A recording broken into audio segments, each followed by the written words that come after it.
Se o mal tentar me encobrir, parecer que eu vou afundar, me lembrarei,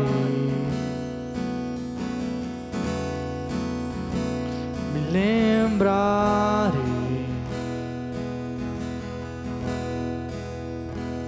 Se a escuridão quiser me abraçar e a esperança eu parecer perder, me lembrarei, me lembrarei.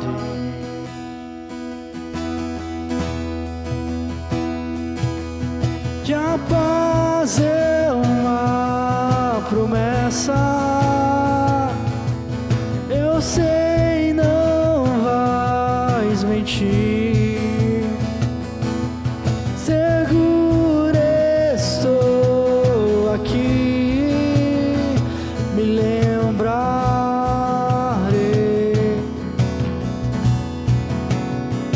me lembrarei, me lembrarei,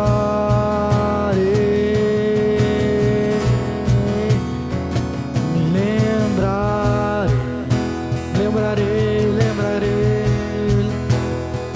me lembrarei, me lembrarei.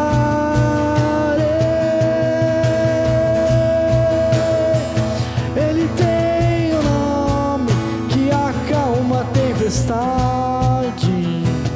Ele tem um nome que ilumina a escuridão.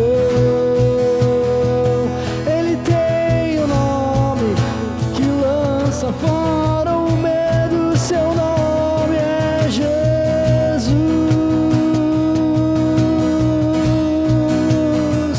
Ele tem um nome que acalma a tempestade. Ele tem um nome que ilumina a escuridão. Ele tem um nome que lança fora o medo. Seu nome é Jesus.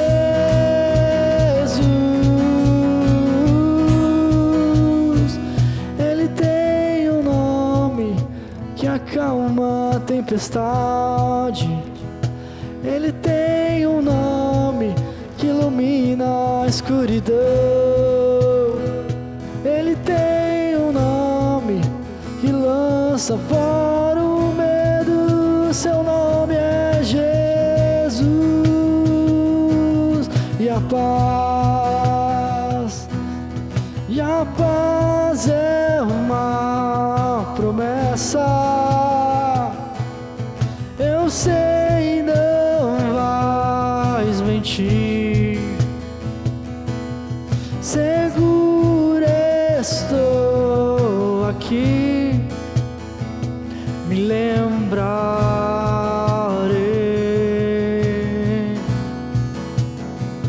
me lembrarei,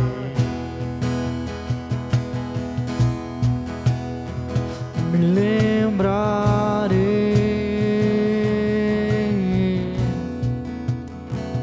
me lembrarei.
venceu.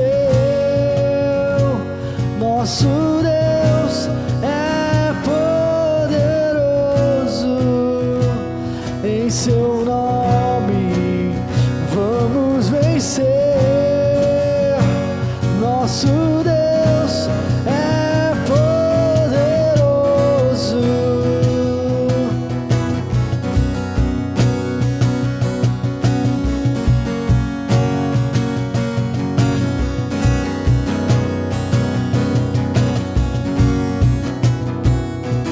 Poderoso, nunca falhará. Maravilhoso Deus, mais que sabemos, mais que esperamos, grandes coisas faz. Ressurgiu, a morte venceu. Nosso Deus é poderoso. Em seu nome vamos vencer. Nosso Deus é poderoso.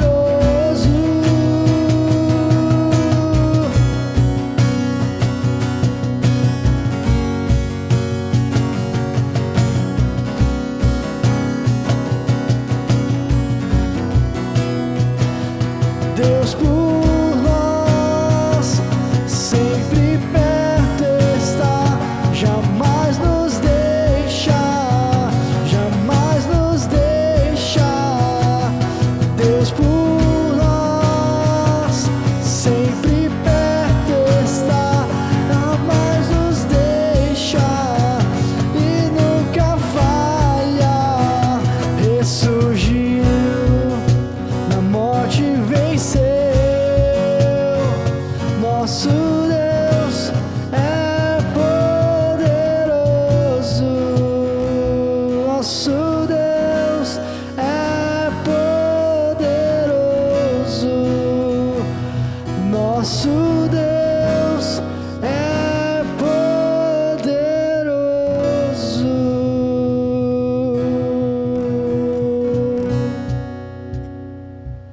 Graça e paz a todos. Nós já pudemos ter um momento de louvor, de adoração ao nosso Deus. E agora nós temos a alegria e o privilégio de ministrarmos a palavra do Senhor. Mas antes eu gostaria de fazer uma oração. Vamos estar orando neste momento, pedindo que Deus fale aos nossos corações, pedindo que o Espírito Santo conduza tudo que ainda estará acontecendo nesse momento, nesse culto de adoração. Estamos online.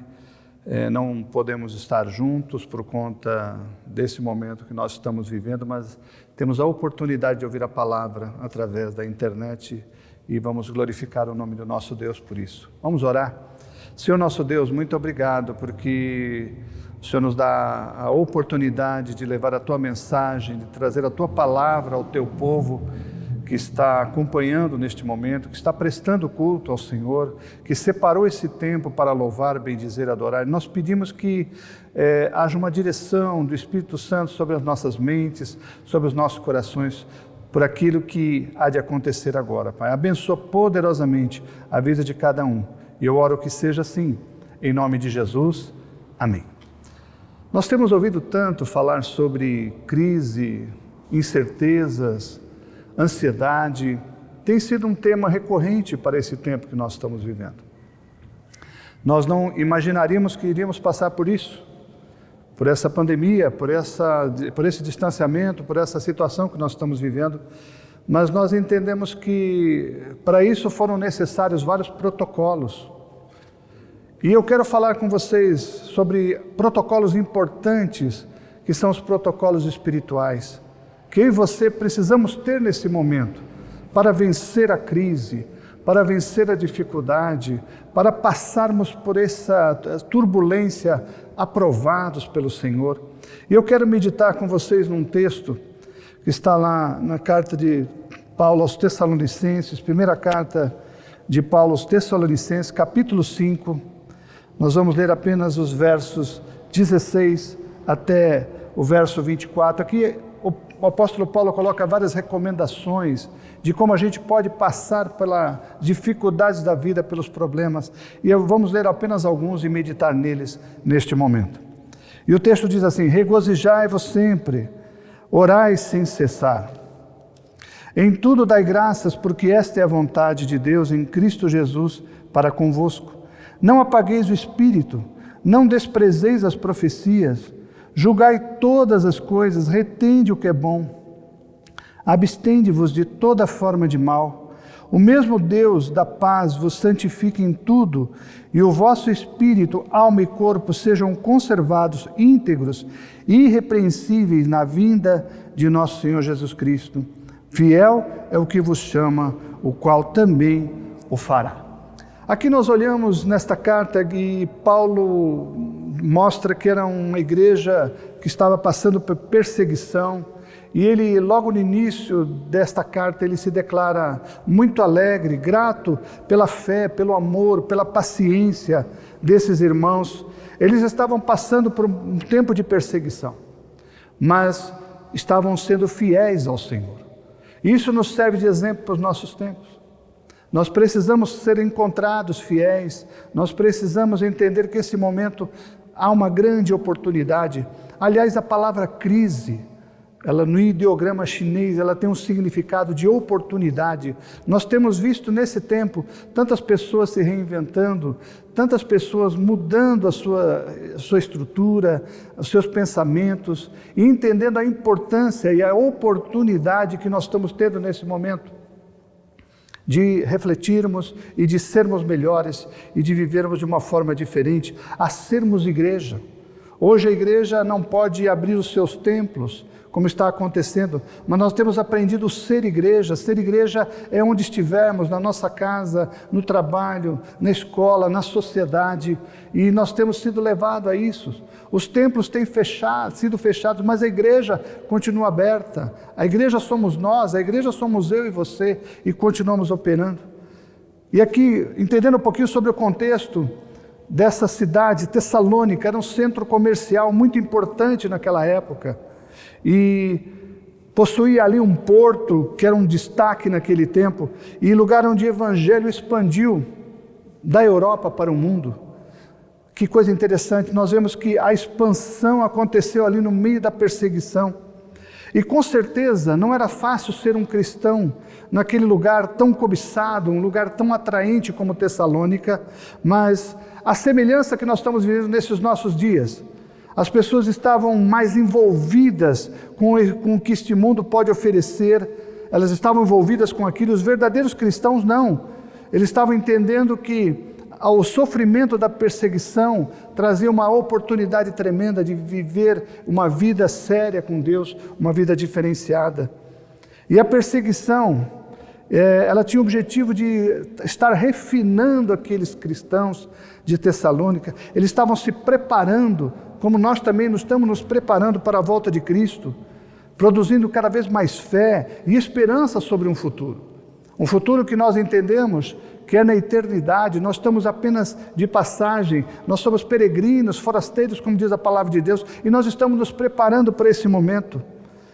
Uma perseguição que ela devia ser encarada de uma forma momentânea, em comparação com aquilo que nós esperamos, com aquilo que virá, com a glória futura.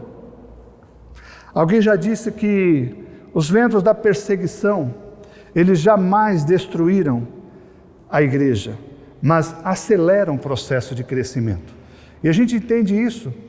Nós cremos que nesse tempo que nós estamos vivendo, apesar de não podermos nos reunir nos templos, apesar de nós não podermos ter a comunhão, as pessoas estão próximas, unidas umas com as outras, buscando ajudar naquilo que necessitam. Nós temos ajudado famílias aqui na igreja, nós temos procurado estar mais próximos de cada uma delas, e entendemos que essa perseguição não é para travar, não é para parar a igreja, mas é para nos fortalecer, para estarmos cada vez mais fortes nesse tempo que nós estamos vivendo.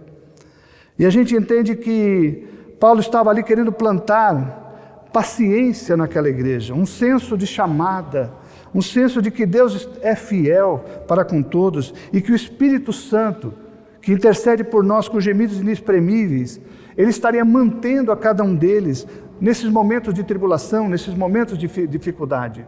Isso serve para nós nos nossos dias. Porque os esforços humanos, eles não produzem a paz e o bem espiritual que nós entendemos. Ele é um dom de Cristo que prometeu paz aos seus discípulos e continuamente em todo tipo de circunstância. A gente entende isso nos nossos dias. E essa carta a gente entende que é um manual de como se preparar para a volta de Cristo. Nós, irmãos, amigos, todos aqueles que estão acompanhando e participando deste culto, nós precisamos nos preparar. É tempo de preparo, é tempo de arrependimento, é tempo de mudança de vida. Deus está às portas, Deus está se preparando para buscar a sua igreja, a sua noiva. Nós não sabemos o tempo, mas nós temos visto tantos sinais que nós estamos participando, de que é tempo de não mais perder tempo com tantas coisas inúteis. É tempo de parar de perder tempo com coisas que não vão trazer benefícios para a eternidade, e nós temos que entender isso. Por isso que essa carta ela é tida como um manual de como se preparar para a volta de Cristo, como nós vimos agora há pouco.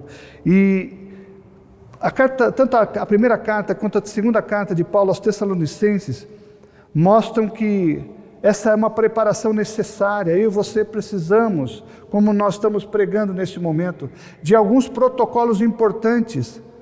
E quando Paulo ali saiu daquela cidade estratégica de Tessalônica, que era a capital da Macedônia, havia um clima de intensa perseguição. Ele ficou muito preocupado com a igreja. Hoje nós pastores, nós líderes e os religiosos de um modo geral estão preocupados com o futuro da igreja. E ali a gente vê Paulo falando e dando essa carta, essas orientações tão importantes, porque ele nutria um amor sem igual pela igreja, e chegou a dizer: sim, vós sois realmente a nossa glória, a nossa alegria. Ele fala isso lá em 1 Timóteo 2,20, e nós temos sentido essa preocupação com o povo de Deus, com a igreja, no sentido de que é necessário entendermos que há uma mudança que está acontecendo. Como eu disse, há muitos protocolos, mas poucos estão se preocupando com os protocolos espirituais, que é orar, que é buscar a face e a presença de Deus, que é se alegrar nele. As notícias trazidas por Timóteo também sinalizavam uma inquietação. Timóteo, ele estava entendendo que a igreja estava passando por um momento difícil, como nós também, como igreja, estamos passando por um momento difícil. E aí, o que acontece? Paulo aproveita e escreve essas cartas para corrigir os problemas, e o apóstolo Paulo, como era o seu costume, ele sempre sela, ele sempre termina a sua orientação, a sua exortação com uma oração, e ele sempre destaca a importância de eu e você termos atitudes de verdadeiros cristãos, independente da situação que a gente possa estar vivendo. E o que vamos falar aqui neste momento, o que vamos estar meditando nessa palavra, nesse instante, não é nada novo, é aquilo que nós já conhecemos e muitas coisas sabemos. Nós sabemos o que precisamos fazer. Sabe por que muitas vezes há uma agonia entre nós? Porque muitas vezes sabemos o que temos que fazer, mas não fazemos. Por isso que é necessário uma ação de Deus sobre nós, uma ação do Espírito Santo nos ajudando. E Ele está nos ajudando, Ele está intercedendo com gemidos inexprimíveis por mim e por você, para que a gente consiga vencer esse tempo e que a gente saia dessa prova aprovado. Atitudes que vão fazer toda a diferença e que sempre irão nos ajudar. Qual é esse protocolo espiritual importante? Qual é essa atitude que eu tenho que ter? E o texto que nós lemos, ele vai dizendo que é necessário que nós estejamos sempre alegres. A nossa alegria não está baseada nas circunstâncias. A nossa alegria precisa ser uma pessoa. A nossa alegria precisa ser Jesus Cristo. E alegria não é ausência de dificuldades. A alegria é você entender que você tem um futuro, que tem uma esperança. Nós temos declarado sempre que Cristo em nós é a esperança. Nesse mundo tão sem esperança, Nós temos a viva esperança que é Jesus Cristo, que já fez tudo. Quando Ele morreu na cruz do Calvário, Ele disse: está consumado, está tudo pronto, está tudo feito, está à disposição de cada um de nós. E quando Ele morreu ali na cruz do Calvário, que tremendo, que tremendo. Ele morre na cruz e ali o véu se rasga, não há necessidade de intermediadores. Cristo é o acesso direto, Ele nos dá o acesso direto ao Pai. E essa alegria que deve marcar a cada um de nós é uma alegria de uma pessoa regenerada, uma alegria que entendemos que vem de algo interno dentro de nós, que nos mudou, que nos restaurou. Davi, quando ele escreve o Salmo 51, ele pede uma alegria, a alegria da salvação, alegria, contentamento. E se aprende, como disse o apóstolo Paulo, ele diz que aprendi a viver contente em toda e qualquer situação. Por isso que ele declara: tudo posso naquele que me fortalece. Porque ele aprendeu a viver contente. Nós precisamos viver o contentamento nesse tempo que nós estamos vivendo. Nos contentar de acordar pela manhã com o fôlego de vida, de estarmos vivos. Nos contentar porque a misericórdia do Senhor se renovou sobre nós. Nos contentar porque temos alimento na nossa mesa, porque temos a oportunidade de ajudar o nosso próximo, a alegria que vem do Senhor.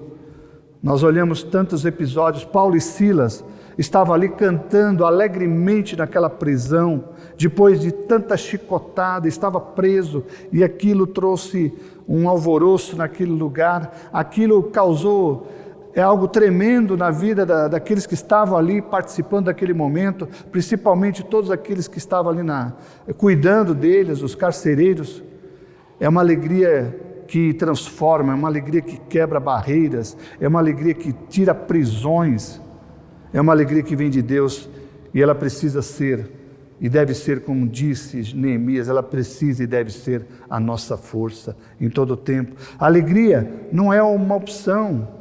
A alegria é algo que nós temos visto aqui, tem sido colocado como algo que é um mandamento. Nós precisamos viver alegres, viver contentes. Isso tem sido uma tônica nos nossos dias. Quantas pessoas já estão descontentes? Nós mesmos, se não cuidarmos, perdemos a alegria. Com tantas notícias difíceis que nós temos visto. Esses dias atrás perdi um amigo da juventude, perdemos também um amigo conhecido nosso, nesses dias, e tantas pessoas estão perdendo as suas vidas por conta dessa doença, mas Deus está nos chamando a ter uma alegria, que essa não nos frustra, que essa para todos sempre é a alegria em Jesus Cristo, a alegria de saber que nós temos vida eterna, a alegria de saber que o nosso nome está escrito no livro da vida, a alegria de saber que ressuscitaremos com Ele, não importa o que aconteça, nem a morte, nem a vida, como diz o apóstolo Paulo, nada pode nos separar do amor de Cristo. Isso deve trazer alegria. A alegria é algo que deve estar presente em nós. Aliás, o apóstolo Paulo escreve uma carta aos Filipenses, que é a carta da alegria. Paulo preso, Paulo algemado, fala sobre alegria. Isso deve servir de exemplo para nós. Nós temos muita dificuldade de nos alegrar no tempo da dificuldade, mas Deus quer que a gente tenha esse espírito alegre, aprender a viver contente em toda e qualquer situação. Esse é um protocolo muito importante, vivermos alegres, independente da situação. Um outro protocolo que eu vejo aqui muito importante é nunca deixarmos de orar. E ele vai dizendo: orai sem cessar, orai sempre. Tem o sentido de voltar a fazer com constância, não parar. É tempo de oração, é tempo de buscar ao Senhor, é tempo de nos entregarmos diante dEle. No meio dessas dificuldades, nós temos visto quantos e quantos têm se achegado a Deus. Nós mesmos temos tido a oportunidade de chegar a Ele com mais intensidade, porque entendemos que é necessário. E muitas vezes Deus permite que essas situações aconteçam, para que a gente ore mais, para que a gente busque mais, para que a gente entenda quem Ele é, para que a gente entenda quem nós somos e quanto nós precisamos dEle. É uma conexão permanente com Cristo, é o tempo todo. Oração deve ser algo constante e natural para um verdadeiro cristão. Em todo momento, em todo lugar, nós temos oportunidade de orar. Quando as tentações vêm, nós temos oportunidade de orar. Quando as dificuldades vêm, nós oramos. Quando as lutas acontecem, nós oramos. Quando nós estamos no partir do pão, oramos. Quando estamos alegres, oramos. Quando estamos tristes, oramos. É orar sem cessar, é orar em todo o tempo. Se a nossa vida fosse sempre regada com oração, nós teríamos atitudes e decisões mais acertadas durante o nosso dia a dia. Com certeza. Se em tudo que fizéssemos, nós pedíssemos a direção de Deus, nós colocássemos em oração toda e qualquer situação, nós tomaríamos com certeza atitudes mais acertadas no nosso dia a dia. E Deus quer que você tenhamos, que vivamos esse protocolo importante, o protocolo da oração, o protocolo da alegria. E um terceiro protocolo que a gente olha aqui nesse texto é gratidão também, nós vemos isso. Sejam gratos em todas as circunstâncias, pois essa é a vontade de Deus para vocês em Cristo Jesus. Gratidão. E o texto nos mostra claramente isso, que é necessário ser gratos por tudo que nós temos vivido. Tudo que nós temos passado, Deus quer que você vivamos em um tempo de gratidão, sermos agradecidos a Ele, ter um coração grato. Ninguém gosta de ingratidão, nós temos dificuldade de lidar com pessoas mal agradecidas.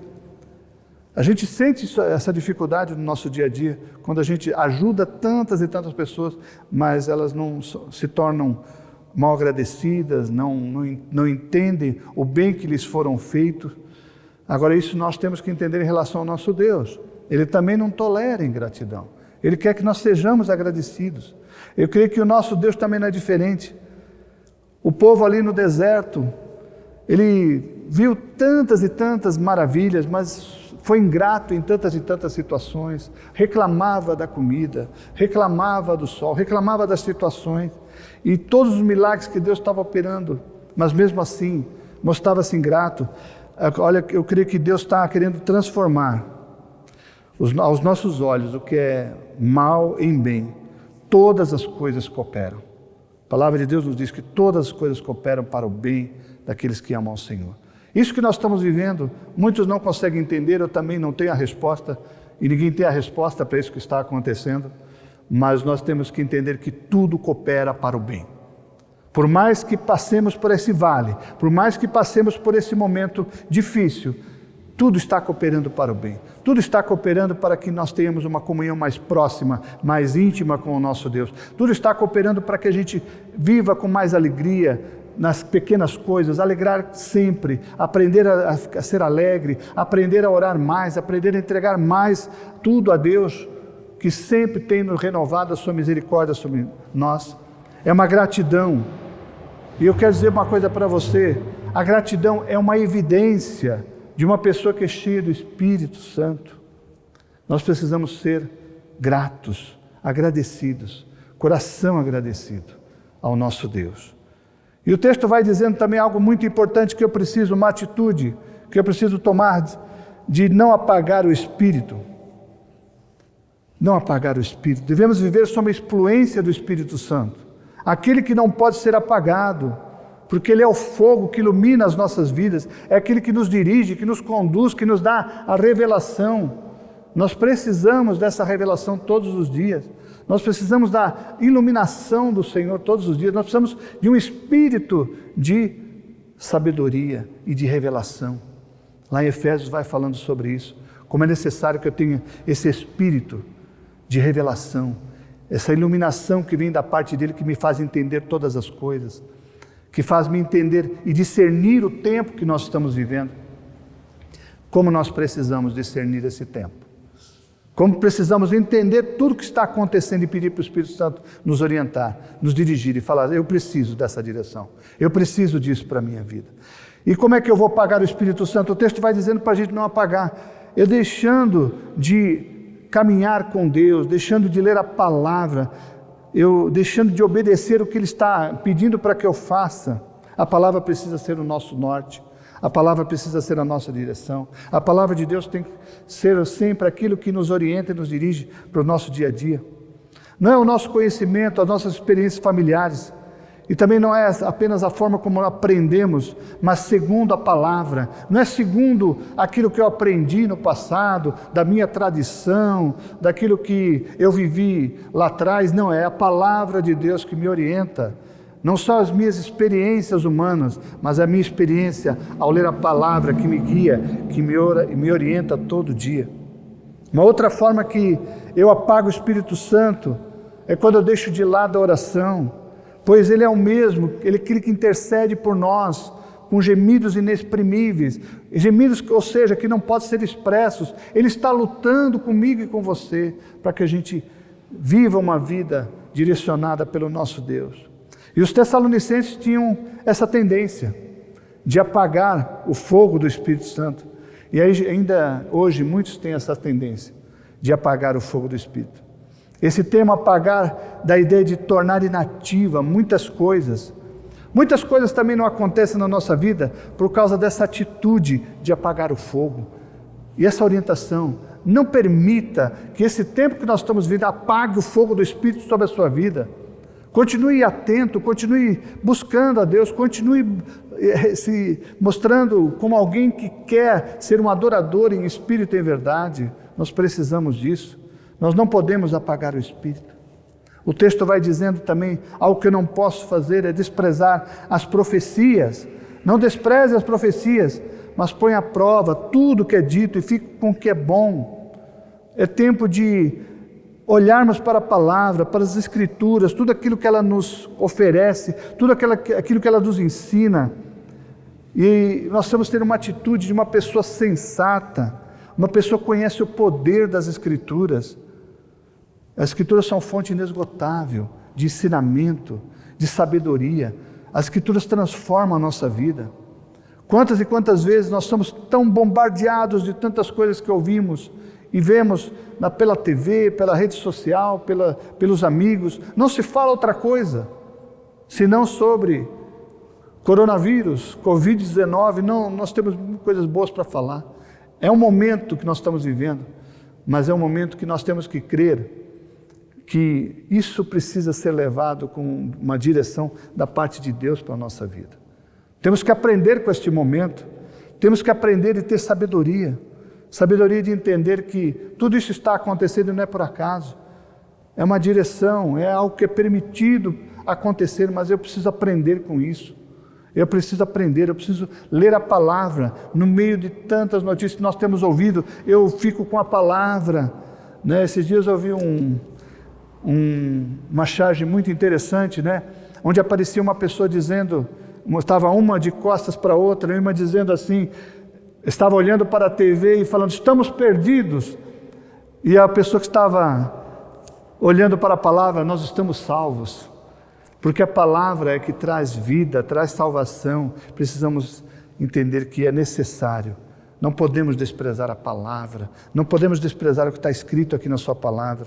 João 5,39 vai dizendo, examinai as Escrituras, porque vos cuidais ter nelas a vida eterna, e elas são a que de mim testificam, disse Jesus. Examinai, leiam, entendam, aprendam, estudem, meditam na palavra de Deus. Tessalonicenses também no verso 20 diz, não trateis com desdém as profecias, mas examinais todas as evidências, retende o que é bom,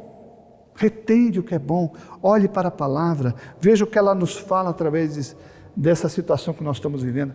Quando olhamos para 2 Timóteo capítulo 3, nós vemos um relato, parece que nós estamos abrindo o jornal do dia, parece que nós estamos olhando para os noticiários, quando diz que nos últimos dias teremos tempos difíceis, muitos seriam egoístas, muitos desprezariam as pessoas, seriam orgulhosas, seriam pessoas que só pensariam em si. Nós estamos vivendo tudo isso hoje.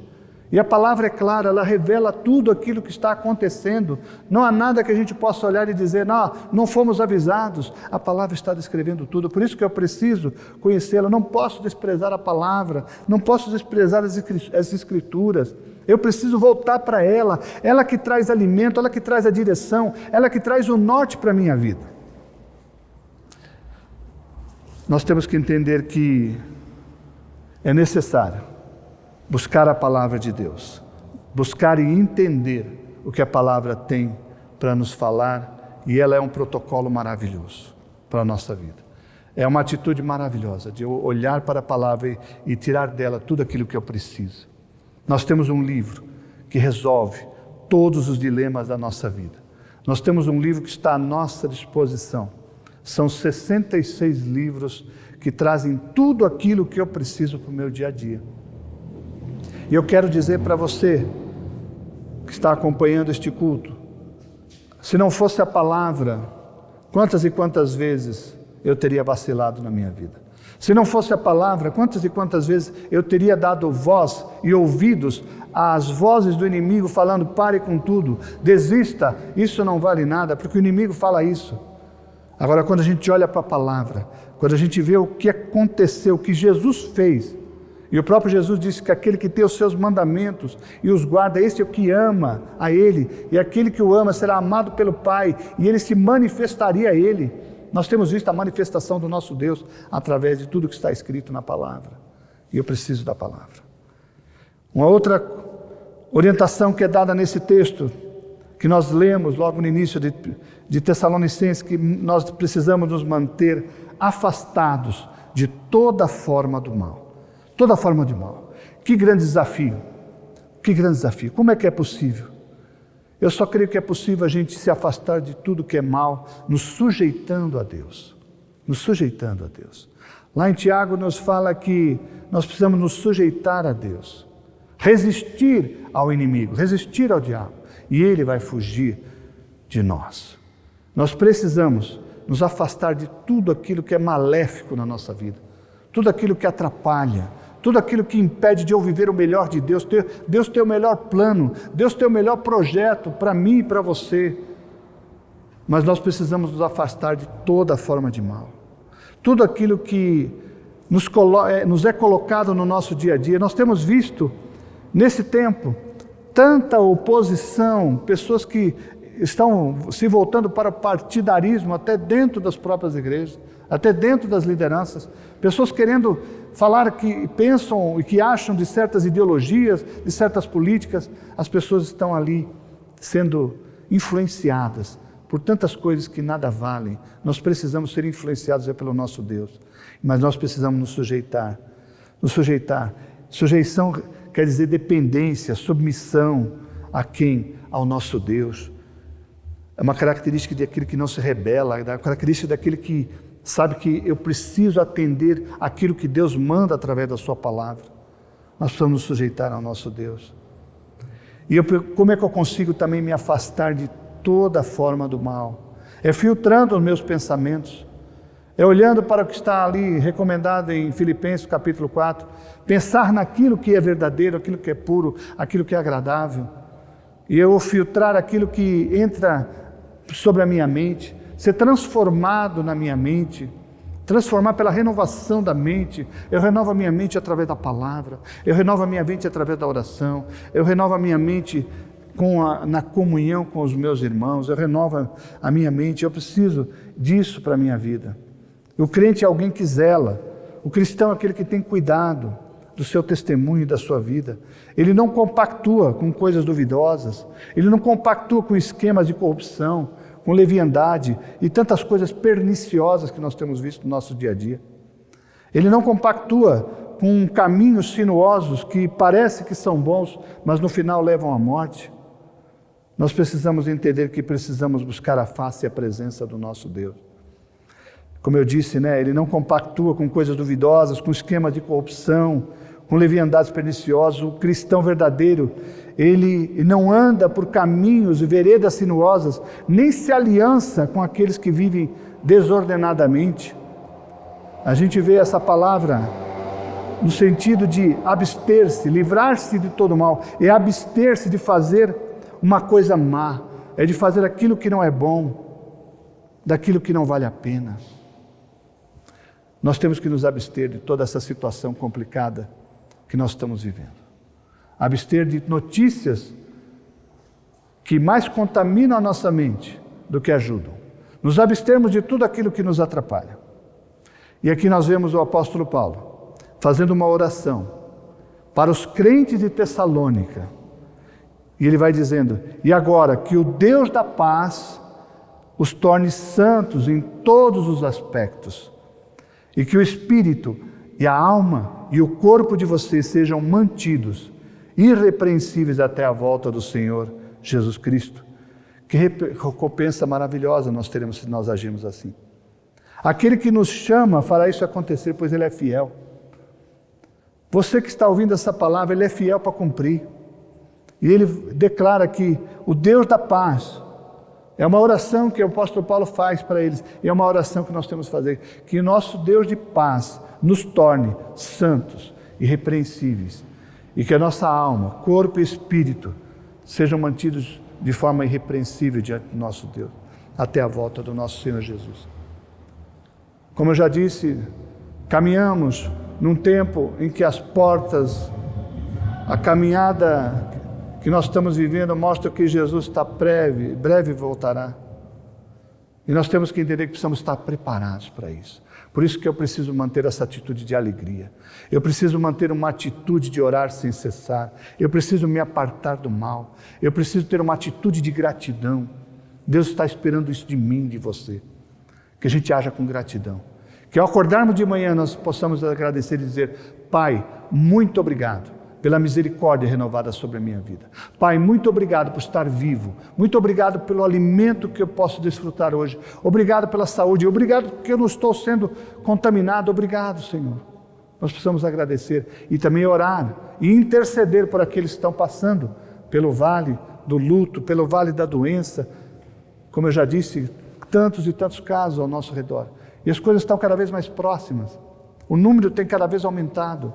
Mas nós fazemos parte do grupo que sabe que há uma alegria, há uma esperança. Precisamos ser gratos e atender a essas atitudes, a esse protocolo. Nós temos um protocolo muito importante de uso de máscara, de álcool gel. Nós temos um protocolo importante de tomarmos cuidado com as aglomerações, não nos aglomerarmos. Por isso que estamos aqui online, não podemos fazer o culto presencial por esse tempo. Mas nós precisamos também desse protocolo tão importante, que é estarmos sempre alegres, nos alegrarmos do Senhor, estarmos em oração incessante, estarmos tendo uma vida de oração, mas uma vida de gratidão também. E nós também olharmos para toda essa situação e não deixar com que o espírito se apague. Que nós não desprezemos as profecias, nem a palavra. Nós sejamos pessoas que têm a palavra e que transmitem a palavra àqueles que precisam. E que Deus te abençoe nesse tempo. Eu quero orar mais uma vez e pedir que isso seja uma verdade na minha e na sua vida e que possamos viver de uma forma diferenciada. Vamos orar. Pai, muito obrigado pela Tua palavra, obrigado por essas recomendações tão importantes. Nós queremos ser esse povo que ora sem cessar, que se alegra em todo tempo, que, ó Deus, não quer apagar o Espírito, que quer viver de uma forma diferenciada, uma forma grata diante do Senhor.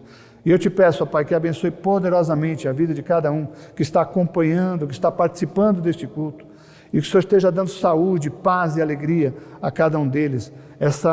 Esse sentimento e essa necessidade de oração incessante, essa necessidade de gratidão ao Senhor, independente das dificuldades, independente dos problemas. E nós oramos, Pai, que seja assim, em nome de Jesus. Amém.